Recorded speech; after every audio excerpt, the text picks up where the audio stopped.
தாய் தமிழ் உறவுகளுக்கு வணக்கம். அதிமுகவில் இணைய விருப்பமில்லை, சற்று முன் அறிவித்தார் என்ற தலைப்பில் இந்த காணொலியை காண்கிறோம்.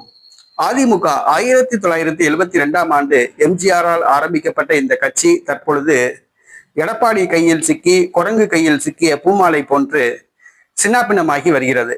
தற்பொழுது அந்த கட்சிக்கு அனுபவம் வாய்ந்த அரசியல் தலைவர்கள் எல்லாம் கட்சியிலிருந்து விலகி சென்று விட்டார்கள். தற்பொழுது எடப்பாடி பழனிசாமி, வேலுமணி உள்ளிட்ட ஒரு சிலர் தான் கட்சிக்கு தலைமை தாங்கி கொண்டிருக்கிறார்கள். இந்த சூழ்நிலையில் அதிமுகவில் இணைய விருப்பமில்லை என்று ஒரு பிரபல தலைவர் அறிவித்துள்ளார். ஆம், ஜெயலலிதாவிடம் அமைச்சராக இருந்தவர் வைத்தியலிங்கம் ஜெயலலிதாவின் மறைவுக்கு பின்பு ஓபிஎஸ் பக்கம் சென்றார். தற்பொழுது ஓபிஎஸ் அணியில் உள்ள 4 சட்டமன்ற உறுப்பினர்களில் மனோஜ் பாண்டியன் திமுகவில் போய் சேர்ந்து விட்டார். வைத்தியலிங்கம் திமுகவில் இணைய போவதாக செய்திகள் வந்தன. ஆனால் அவர் அதிமுகவில் இணைய போவதாக செய்திகள் வந்தன.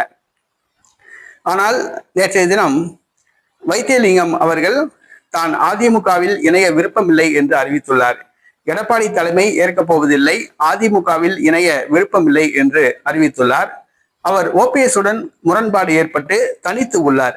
அவருக்கு திமுக வலை வீசியுள்ளது. அதே நேரத்தில் தமிழக வெற்றி கழகமும் வலை வீசியுள்ளது. பாரதிய ஜனதா கட்சியும் வைத்தியலிங்கத்தின் வருகையை ஆவலோடு எதிர்பார்த்து காத்து கொண்டிருக்கிறது. ஆனால் வைத்தியலிங்கம் எந்த கட்சிக்கும் போவதில்லை என்று அவர் தெரிவித்துள்ளார். எந்த கட்சியில் போய் சேரப் போகிறார் என்பதும் தெரியவில்லை. ஆனால் தற்பொழுது அதிமுகவில் இணைய விருப்பமில்லை என்று அறிவித்துள்ளார்.